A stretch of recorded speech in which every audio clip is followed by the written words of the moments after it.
Merci de rester fidèle au programme de votre télévision nationale. Bonsoir à vous, merci et bienvenue dans ce journal.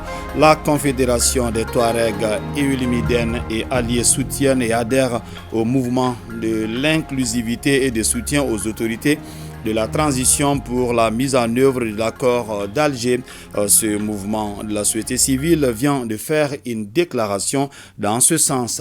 C'était lors d'une cérémonie qui a regroupé plusieurs notables Touaregs ici à Bamako. Batraoré. La Confédération des Touaregs Iwilimiden et alliés CETIA, c'est cette mosaïque des communautés habitant de la boucle du Niger depuis belle lurette. Selon le président de cette confédération, les Touaregs Iwilimiden et alliés se sont illustrés dans le temps pour leur penchant pour la paix faisant du dialogue social leur credo pour un développement harmonieux. Cette confédération, selon son président, ne se reconnaît pas aujourd'hui dans l'agissement de certains de leurs frères qui ont choisi la violence contre le Mali, notre bien commun. Maintenant, nos parents qui ont pris les armes contre le Mali. Mais qu'est-ce que c'est que cette histoire-là? Ils ont failli au serment qu'ils ont. Ils sont Iwilimiden. Leur premier chef a été nommé par les Iwilimiden. C'est un arabe. Nous sommes à un moment où on n'a plus le droit de mentir, où on n'a plus le droit de ne pas dire la vérité. Notre pays, le Mali, qu'est-ce qu'il n'a pas fait pour nous? Je vois tout ça de ces Touaregs. Qu'est-ce qu'on n'a pas fait pour les Touaregs du Mali? On a fait de nous des ministres, on a fait de nous des généraux, on a fait de nous des cercles, des régions, des députés, des ministres, tout.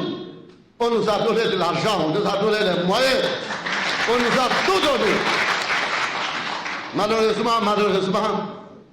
certains, je ne sais pas par quel problème ou quel shaitan, les a entraînés dans un faux problème qui nous a systématiquement détruits. Depuis 1958, les Iwilimiden ont décidé d'accompagner le Mali. Tous les Touaregs du Mali ont signé l'indépendance. Ils ont participé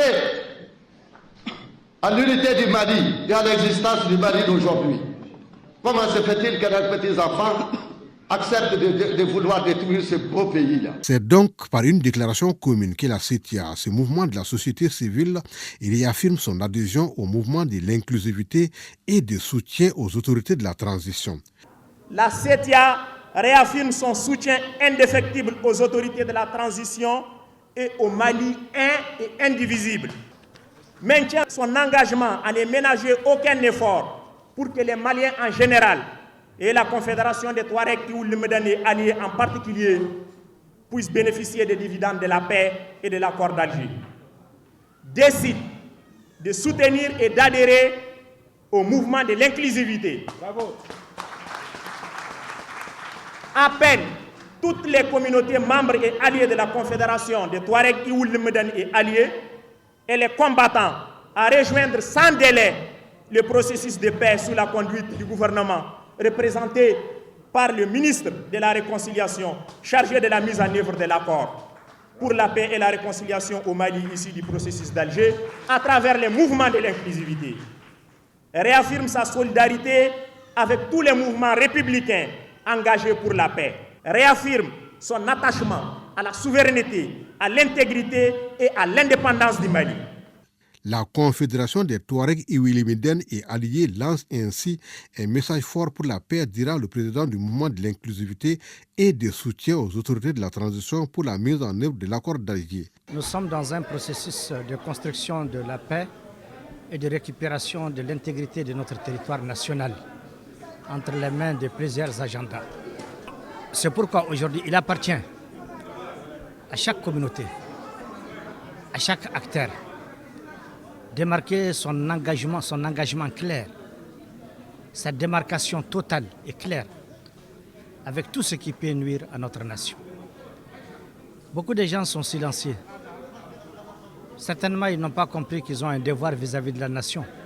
Aujourd'hui, c'est un message fort qui a été envoyé au nom de la communauté, à l'endroit de toutes ses composants, jeunes et femmes, pour leur dire, voici la voie à suivre.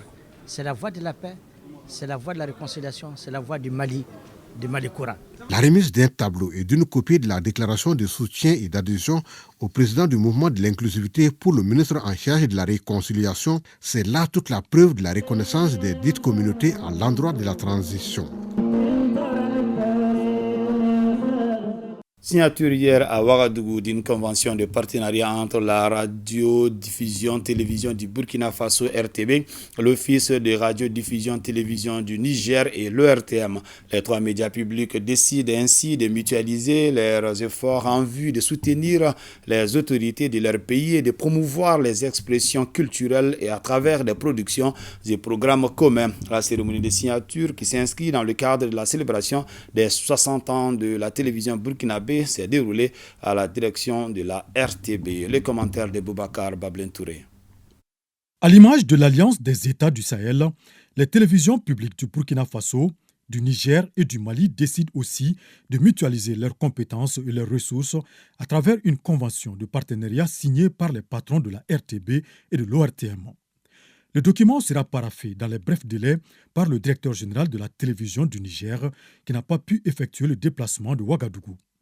À travers cette convention, les trois médias de service public vont faire des coproductions, des échanges de programmes de radio et de télé, entre autres. La dynamique en cours dans nos pays est telle que véritablement, nos médias n'ont pas d'autre choix que de nous mettre ensemble pour véritablement soutenir, en tout cas, les chefs d'État qui ont déjà tracé la voie à suivre, soutenir nos populations qui souffrent véritablement dans le contexte sécuritaire et humanitaire actuel, de sorte à ce que, au soir de la victoire sur le terrorisme, que nos médias également aient quelque chose à revendiquer. C'est la raison pour laquelle nous nous réjouissons véritablement de la participation de notre pays frère, le Mali, qui a bien voulu en tout cas être présent à Ouagadougou pour cette signature. Il y a le Niger qui était annoncé, mais qui, des contraintes d'agenda et des contraintes véritablement objectives, n'a pas pu effectuer le déplacement. Mais dans les jours à venir, le Niger va également parapher le document pour traduire également cette même volonté de se joindre à nous pour véritablement qu'ensemble, on puisse être plus forts. L'article 7 de la Convention stipule par exemple que les parties décident des échanges d'expertise, d'expérience et d'informations en vue du renforcement de leurs capacités respectives.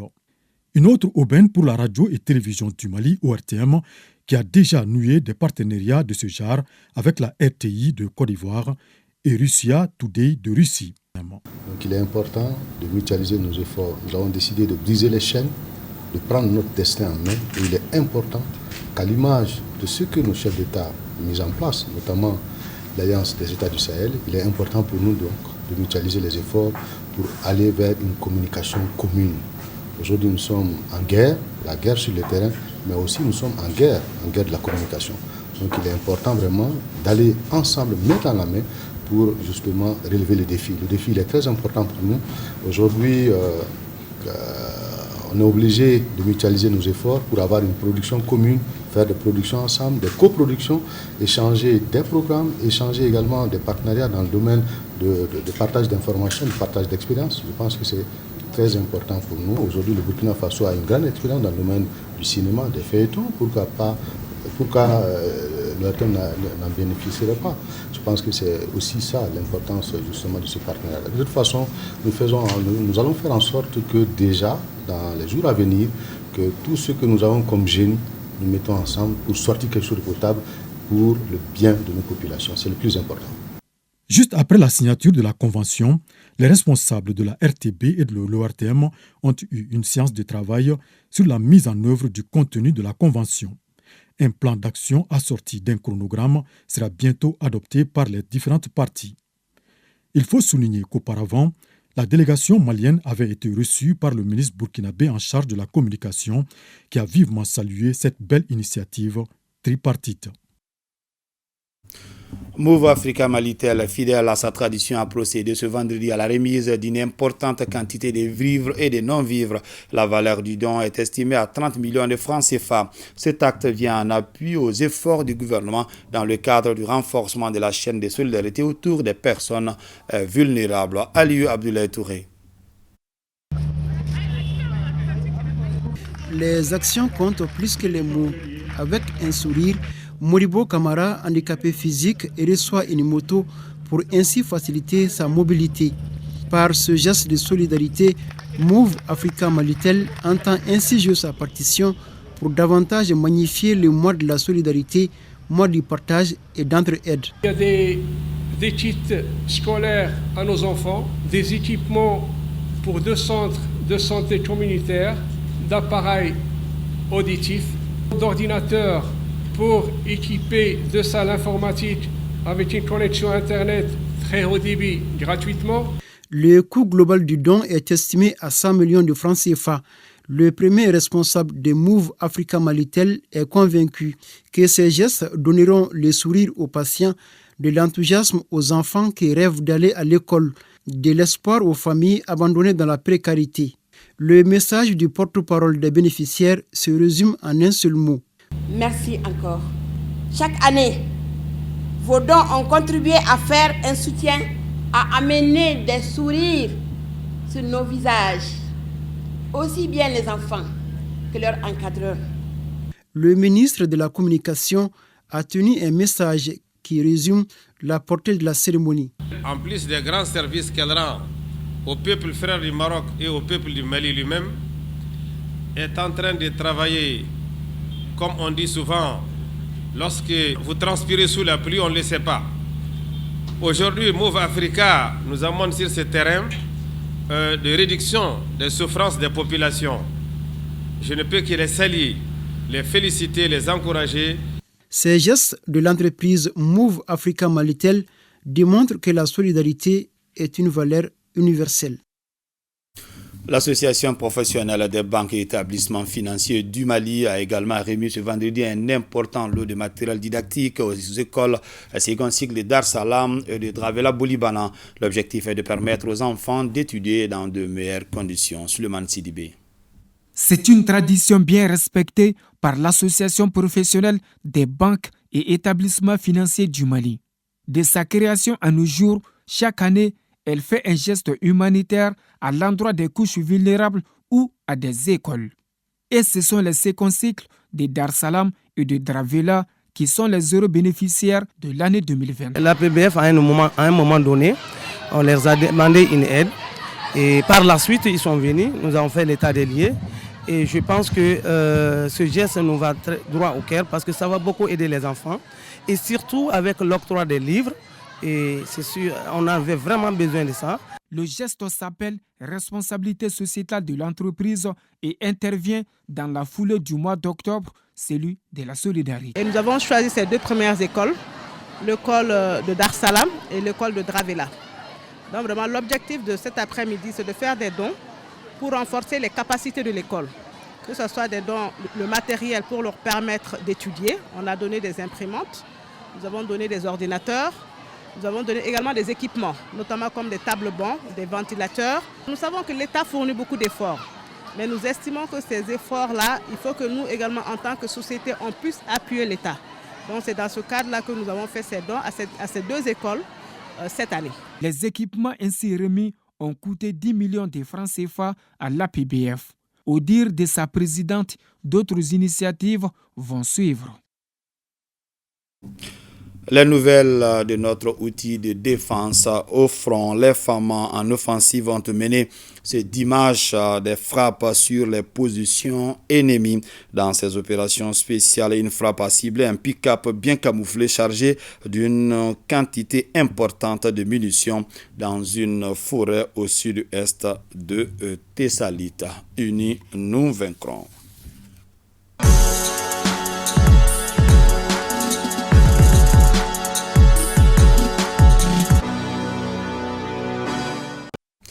Intéressons-nous à la place des écrivains maliens dans l'enseignement au Mali. Ils sont nombreux, les auteurs de notre pays, à écrire sur différents sujets utiles pour l'éducation des enfants.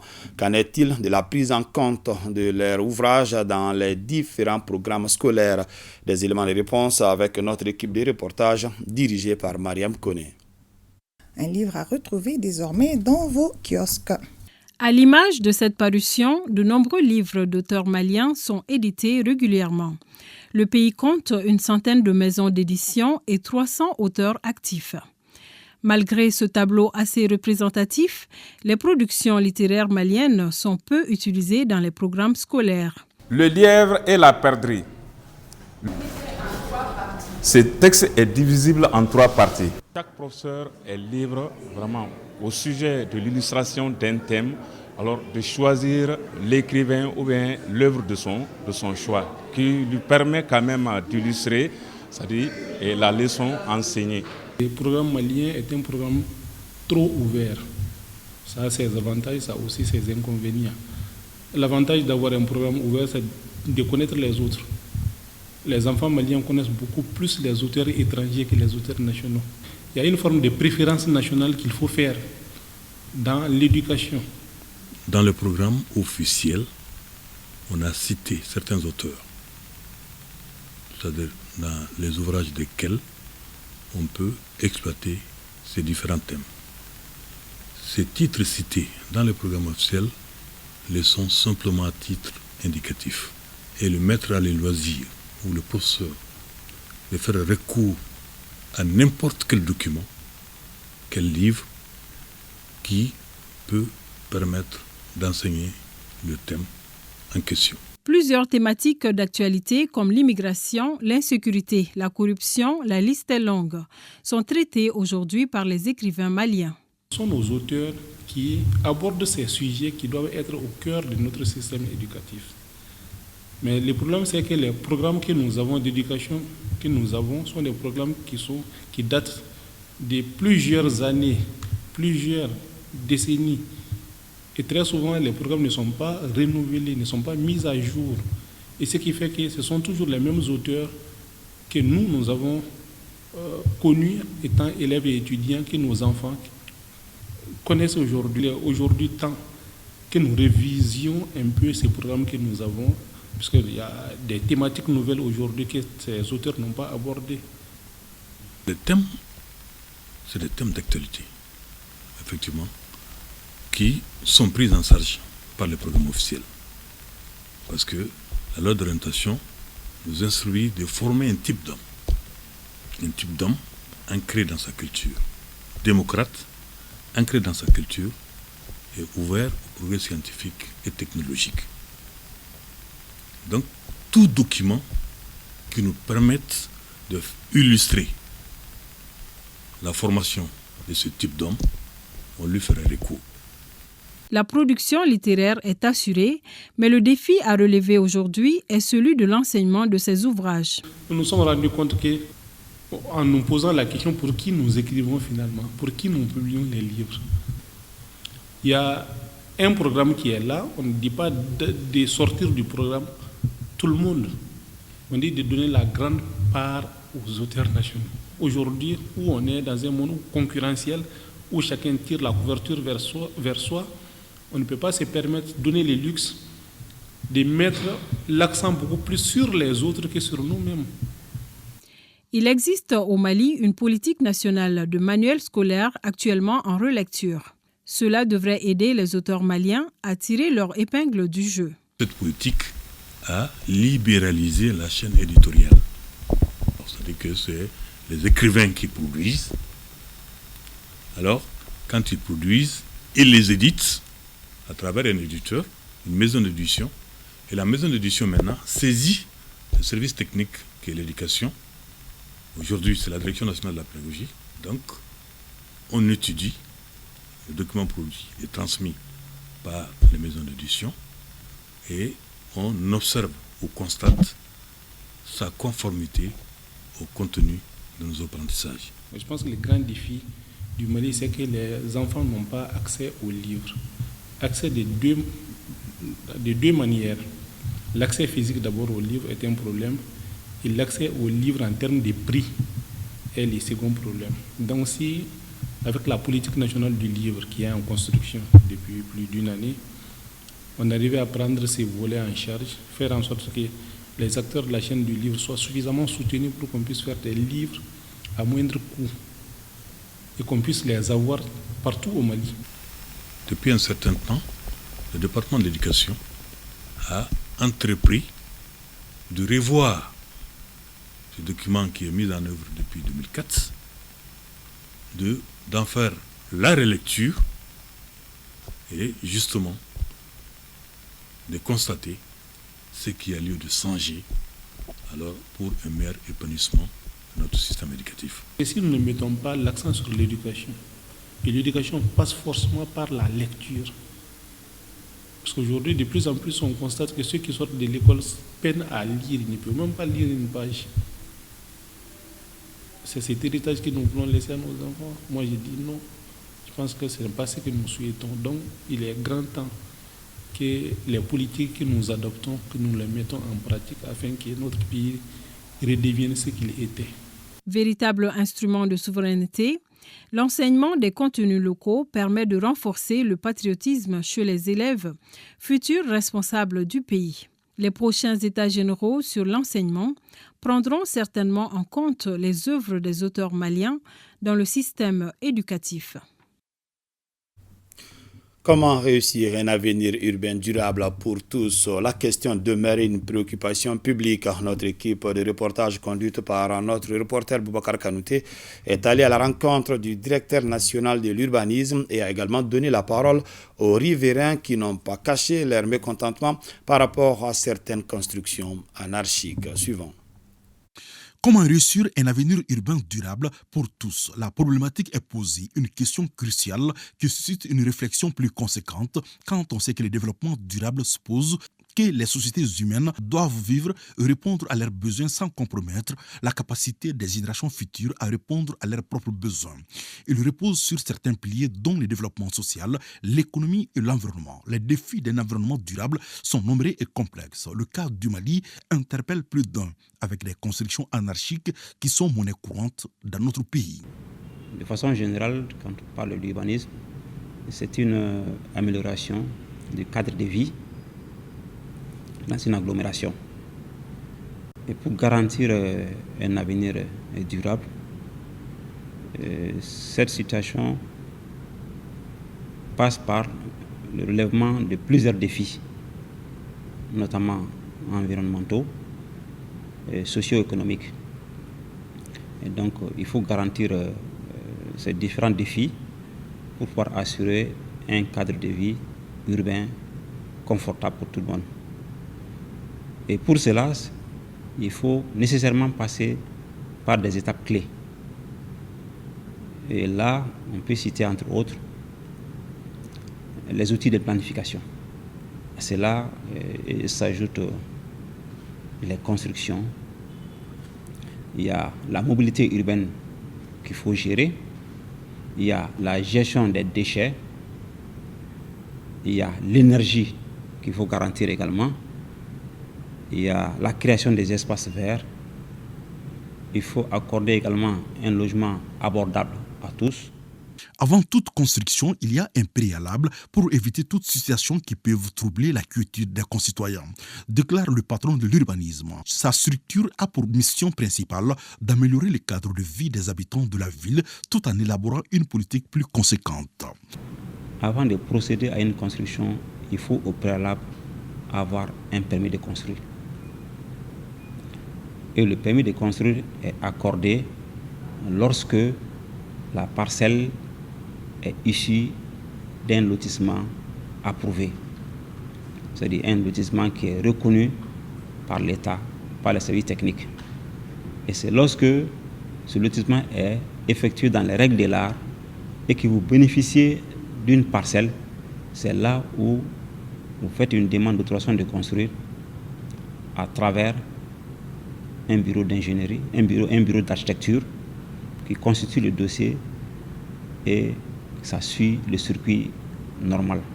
Certaines constructions peuvent négativement rétrécir les voies. Ici, à Nyerela Sud, une zone située en aval des deux collecteurs, se trouve un dallage qui, selon les riverains, favorise les inondations. Ils se souviennent encore des précipitations de la nuit du 23 septembre dernier qui a drainé des eaux usées dans les concessions. Dans notre pays, que l'on comprenne qu'on ne peut pas tout faire ce que l'on veut, sans tenir compte de ceux qui sont autour de nous. Là, je fais allusion donc, au dallage de ce collecteur sur une longueur de 30 mètres. qui réduit la hauteur du lit du collecteur d'une quarantaine de centimètres. Alors qu'il se trouve que ce collecteur, après la pluie, ce collecteur est généralement plein. Donc quand on réduit la hauteur du lit du collecteur, il va de soi que ça conduit à des débordements qui inondent les riverains. Ces riverains sont désormais regroupés au sein d'un collectif pour veiller aux grands.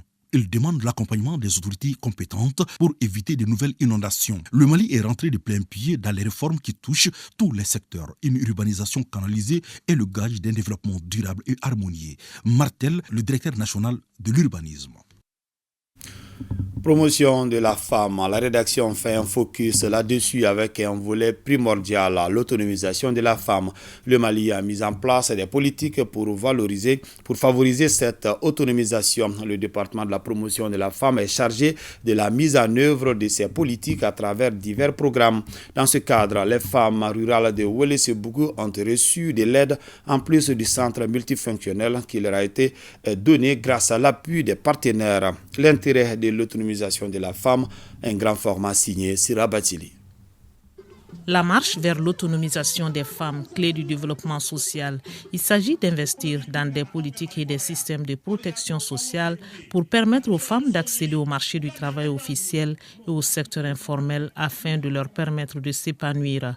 Le département de la promotion de la femme, de l'enfant et de la famille s'y attelle avec des programmes spécifiques comme le Fonds d'appui à l'autonomisation des femmes, FAFE, et le projet Carité. La femme rurale occupe un rôle fondamental, sinon un rôle de premier plan dans le développement rural, mais aussi dans le développement économique de manière générale. Parce que ce sont ces femmes-là qui déploient d'énormes efforts pour les activités de production agricole, mais aussi pour les activités de transformation, de conservation, de commercialisation et de sécurisation des produits agricoles et des produits alimentaires. En se rendant à Ouelessebougou, dans la région de Bougouni, ce 26 octobre 2023, la ministre de la Promotion de la Femme, de l'Enfant et de la Famille, Dr Koulibaly Mariam Maïga, est venue à la rencontre des femmes rurales avec 3 de ses collègues pour apporter le soutien des plus hautes autorités. Soutien matérialisé avec ce nouveau centre multifonctionnel de Ouelessebougou, construit en collaboration avec l'ONG Qatar Charity, partenaire du département de la promotion de la femme, de l'enfant et de la famille. Le centre a coûté à peu près 100 millions de francs CFA et il est composé de 3 salles, d'une infirmerie, d'un château d'eau, d'une mosquée et aussi d'autres petits aménagements que nous avons réalisés dans le centre. C'est un partenariat large qui porte beaucoup plus sur l'autonomisation de la femme et de l'enfant. Et c'est dans ce cadre effectivement qu'on a réalisé ce centre. Mais il y a lieu aussi de rappeler que depuis 2010, Qatar Charity travaille avec le ministère de la Promotion de la Femme. Comme son nom l'indique, c'est un centre d'autopromotion qui a une fonction multidimensionnelle.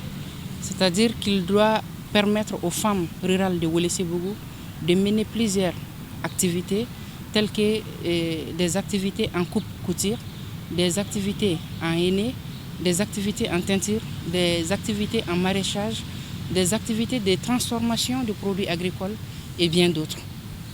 Il en existe d'autres dans plusieurs localités du Mali, mais pour Ouelessebougou, c'est vraiment une première.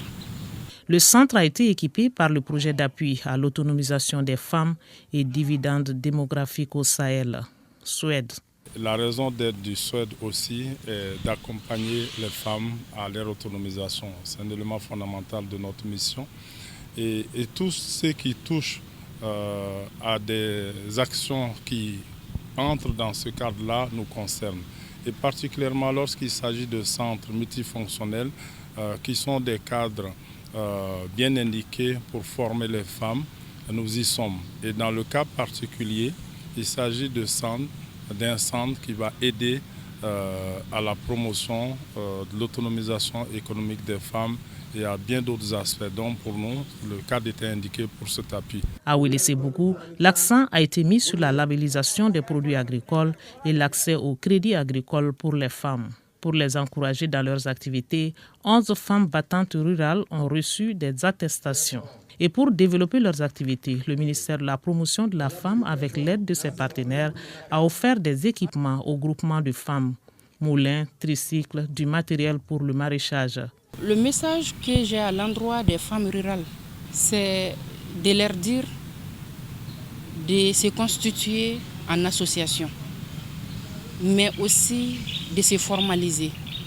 Parce que c'est à travers la formalisation qu'elles ont accès à beaucoup de choses, qu'elles ont accès au crédit, qu'elles ont accès aux équipements et bien d'autres.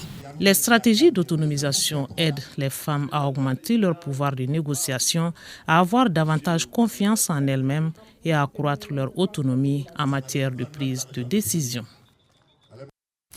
Le Conseil national de l'Ordre des médecins du Mali, CNOM, a tenu hier son assemblée générale extraordinaire. Placée sous la présidence de la ministre de la Santé et du Développement social, elle a permis aux membres du bureau de présenter le compte digital de l'Ordre des médecins du Mali et bien d'autres aspects. Daouda Kone. Au cours de son assemblée générale extraordinaire, le Conseil national de l'Ordre des médecins du Mali a présenté les modifications apportées au règlement intérieur de l'Ordre des médecins du Mali. Les médecins venus pour l'occasion ont adopté ce document avec 108 voix contre 18. Un autre pan de cette assemblée générale extraordinaire est le lancement de la digitalisation de l'Ordre des médecins du Mali. Nous sommes très fiers et très contents de cette adoption. Et aussi la digitalisation de l'ordre des médecins qui va permettre de faire en sorte que le médecin, étant dans son lieu d'exercice, puisse s'inscrire à l'ordre sans faire le déplacement, puisse demander une carte professionnelle, puisse payer sa cotisation, puisse demander les PINS sans se déplacer, faire tout ça en ligne. Madame le ministre, non moins médecin, a demandé au Conseil d'aider les autorités à mettre de l'ordre dans le secteur de la santé. Je tiens à saluer l'esprit d'ouverture de l'Ordre des médecins, décidément tourné vers le futur. Votre projet de digitalisation est une bonne idée à encourager et à féliciter, car il permettra certainement à assainir la corporation et faciliter la recherche des médecins et des établissements sur toute l'étendue du territoire national. Il faut préciser que l'Ordre des médecins est chargé, entre autres, de veiller au respect de l'éthique et de la déontologie de la profession, de veiller à la défense de l'honneur et de l'indépendance de la profession. Les acteurs culturels ont été magnifiés par le département de la culture. C'était hier au mémorial Modibo Keïta. Cette cérémonie est perçue comme un pacte culturel entre l'État et les bénéficiaires. Une action qui met en confiance les acteurs culturels pour leur résilience. Aussi, le ministre de la Culture, Logoli Guindo, a reçu une brillante distinction. Les bénéficiaires pour les efforts consentis à la tête du département. Alpha Maïga. Ils sont célébrés ici, les acteurs de la culture. Plus d'une centaine d'entre eux ont été primés par la nation pour services rendus à travers le ministère de l'Artisanat, de la Culture, de l'Industrie hôtelière et du Tourisme. Au nom du président de la transition, son Excellence le colonel Assimi Goïta, au nom du Premier ministre, le Dr Shogel Kokala Maïga, vous transmettre les chaleureuses félicitations des plus hautes autorités de notre pays pour le travail magnifique abattu au quotidien, pour avoir porté la réputation, le flambeau du Mali à l'échelle internationale. Cette cérémonie d'honneur met en confiance les acteurs culturels pour leur résilience. Ainsi, au terme des différents témoignages, le moins qu'on puisse dire, c'est que cette cérémonie peut aisément se caractériser comme étant la signature d'un pacte culturel entre l'État et les bénéficiaires. Toutes choses qui permettent à la culture de jouer son rôle de création et de cohésion sociale au Mali. Comme le dit l'adage, l'on ne commande pas au mérite.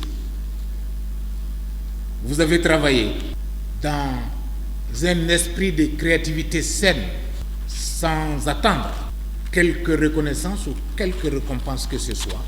Mais au bout de cet effort, la reconnaissance, elle est venue.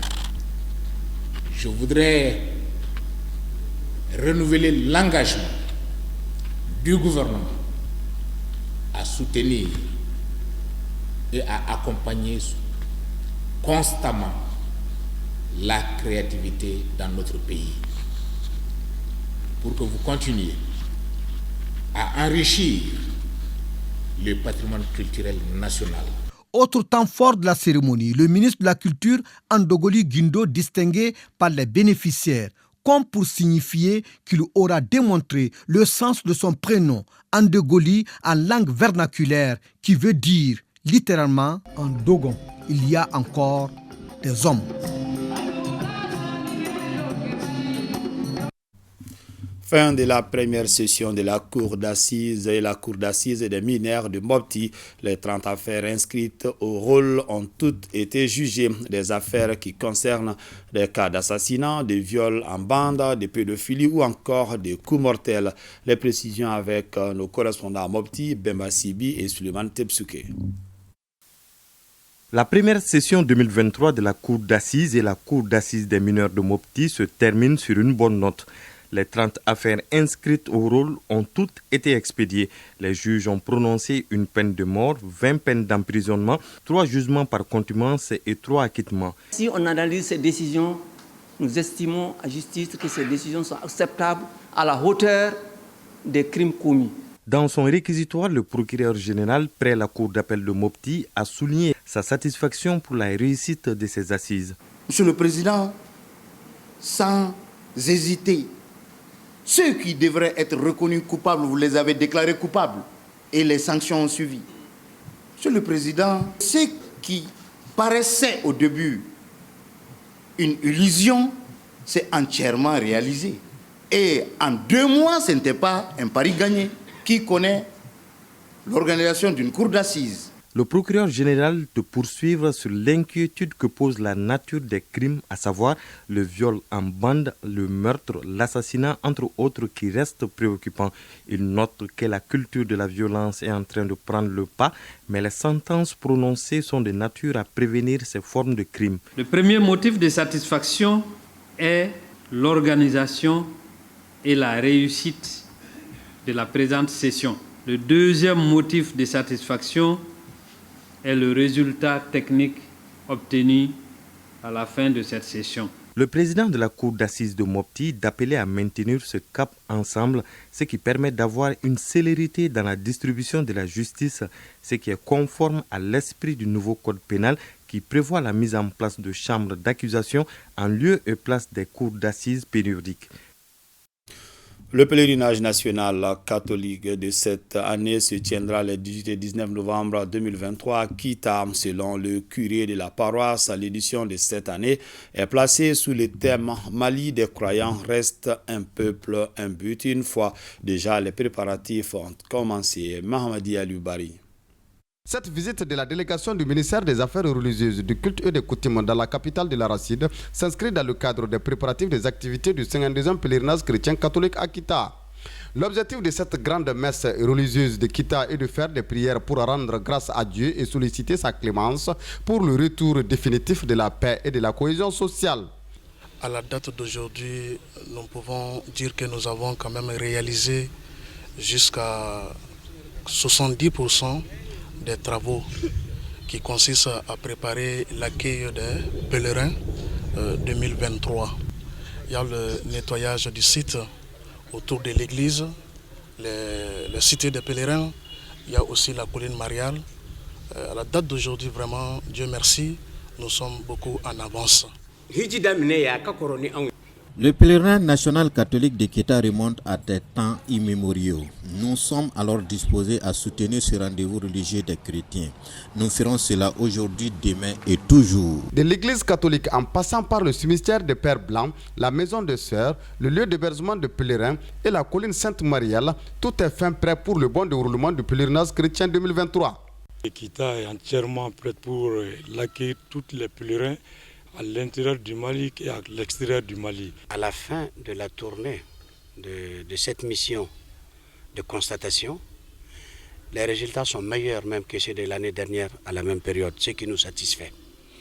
Mais nous avons vu un engagement notoire des acteurs, des femmes, des jeunes du Haut Conseil islamique, des chrétiens bien entendu, mais également des corporations comme la mairie de Kita et d'autres qui n'ont pas perdu de vue que cet événement est un événement régional, avant d'être un événement national et international. Le pèlerinage catholique des chrétiens n'est pas seulement une affaire de chrétiens. Et c'est toute la population de Kita qui s'est investie. Ceci a été une satisfaction. Ça traduit, n'est-ce pas, en partie notre politique gouvernementale, qui est la fraternité entre les religions. Et je tiens à dire ici, au nom du ministre, que l'État va tout faire dans la mesure du possible, n'est-ce pas, pour que ces pèlerinages-là, qui nous considérons comme international, sera à la mesure de nos attentes. Rappelons que le thème retenu pour cette 52e édition est « Mali des croyants reste un peuple, un but, une foi ». Plus de 10 000 pèlerins sont attendus de tout le Mali pour se rendre au pied de la colline Sainte-Mariale de la paroisse de Kita afin de rendre grâce à la Vierge Marie et au Seigneur.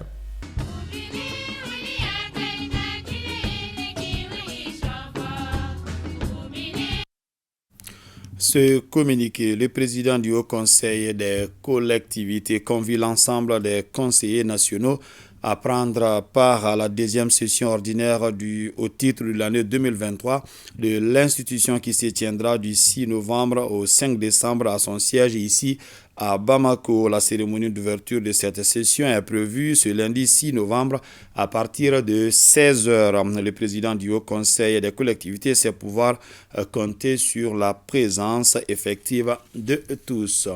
Atelier de validation des orientations stratégiques et du plan d'action du COREN. La rencontre vise à présenter aux membres le document qui détermine la stratégie et le plan d'action de l'association en vue de l'amender. Nuhum Sissoko.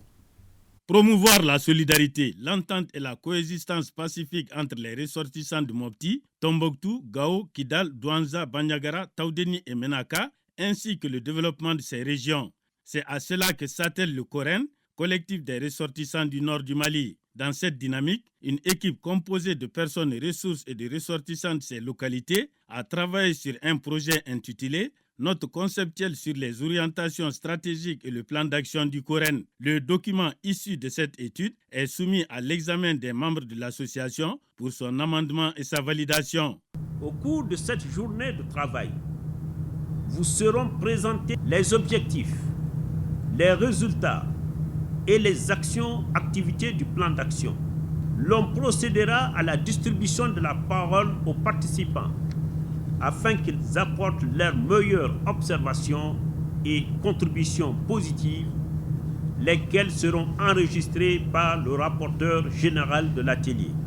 Cet atelier de validation de la note conceptuelle sur les orientations stratégiques et le plan d'action du COREN est donc un cadre de partage et de réflexion afin de doter l'association d'une feuille de route pour l'atteinte de ses objectifs. L'atelier prendra fin par une lecture des dernières recommandations et contributions pertinentes qui seront ajoutées aux documents présentés puis validés par les participants. La vision du COREN transcende les considérations ethniques et régionalistes. Elle se résume au vivre en paix et en sécurité de l'ensemble des communautés du Septentrion, selon son président. Ainsi prend fin ce journal. Merci de l'avoir suivi. Que le bon Dieu nous protège.